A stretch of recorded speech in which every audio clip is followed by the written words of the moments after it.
Hello friends, I am Ayush और आज की वीडियो में हम लोग जानने वाले हैं ITITS वोकेशनल सब्जेक्ट के कुछ मोस्ट इंपॉर्टेंट MCQ को, जो कि दोस्तों आपके एनुअल इंटरमीडिएट एग्जामिनेशन 2025 में पूछने की बहुत ही गारंटी है।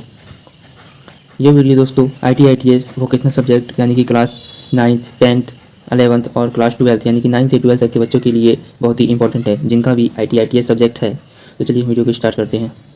पहला क्वेश्चन बोल रहा है कि वेब पेज को किसका उपयोग करके ढूंढते हैं, यानी कि वेब पेज को हम जो ढूंढते हैं उसे किसका उपयोग करके ढूंढते हैं। तो इसका सही आंसर हो जाएगा ऑप्शन नंबर सी, यानी कि uniform research locator.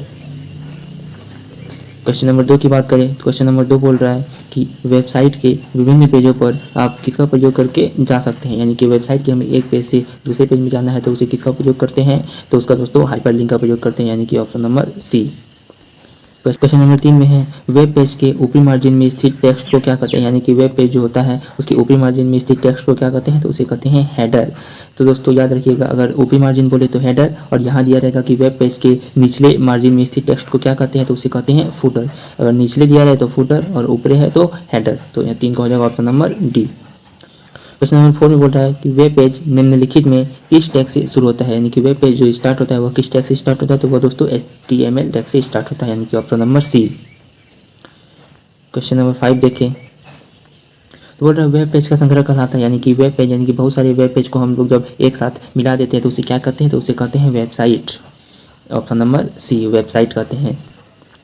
Question number 6 देखें तो बोला HTML का पूरा नाम है, तो यानी कि HTML जो है उसका फुल फॉर्म क्या होता है। तो इससे दोस्तों होता है हाइपर टेक्स्ट मार्कअप लैंग्वेज, यानी कि ऑप्शन नंबर बी। आप लोग देख लीजिएगा ध्यान से, यहाँ दिया है hyper text markup language.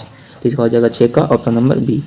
Question number 7 की बात करें तो बोल रहा है USB का पूरा नाम क्या है, यानी कि USB का भी फुल फॉर्म पूछ रहा है हमसे। USB का फुल फॉर्म तो आप लोग जानते भी होंगे, यानी बहुत से आप लोग पढ़े भी होंगे। USB का पूरा नाम यूनिवर्सल सीरियल बस। क्वेश्चन नंबर 8 में है माइक्रोसॉफ्ट विंडो 1 के, यानी कि जो माइक्रोसॉफ्ट विंडो है हमारा वह किस प्रकार का होता है। वो ऑपरेटिंग सिस्टम है या डेटाबेस प्रोग्राम है या वर्ड प्रोसेसर है या ऑपरेटिंग प्रोग्राम है। तो ये दोस्तों माइक्रोसॉफ्ट विंडो जो है यह एक ऑपरेटिंग सिस्टम है, यानी कि option number A, operating system. Question number 9 में है सॉफ्टवेयर विकास जीवन चक्र में पहला कदम क्या है, यानी कि जो भी सॉफ्टवेयर निर्माण होता है उसके लिए सबसे पहला कदम क्या होता है। सिस्टम लागू नहीं होता, कोडिंग नहीं होता, प्रारंभिक जांच और विश्लेषण। दोनों आप लोग दोस्तों देखिए, इन दोनों ऑप्शन में डाउट है, क्योंकि इसमें प्रारंभिक जांच है, लेकिन प्रारंभिक जांच तो होता है, लेकिन ऑप्शन नंबर डी में जो है प्रारंभिक जांच और विश्लेषण, तो हम जांच भी करते हैं और इसका विश्लेषण भी करते हैं, इसलिए इसका सही आंसर हो जाएगा ऑप्शन नंबर डी। आप लोग इसे ध्यान से देख लीजिएगा, ऑप्शन नंबर डी, प्रारंभिक जांच और विश्लेषण।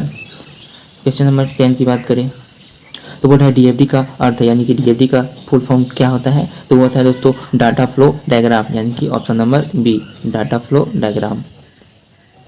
अब नेक्स्ट क्वेश्चन देखिए, नेक्स्ट क्वेश्चन और लास्ट क्वेश्चन है इस टॉपिक का।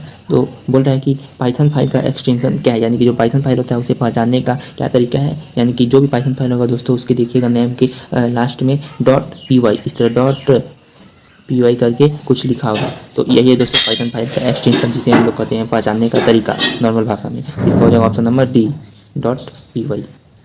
तो दोस्तों वीडियो अच्छा लगा हो तो चैनल को सब्सक्राइब करना ना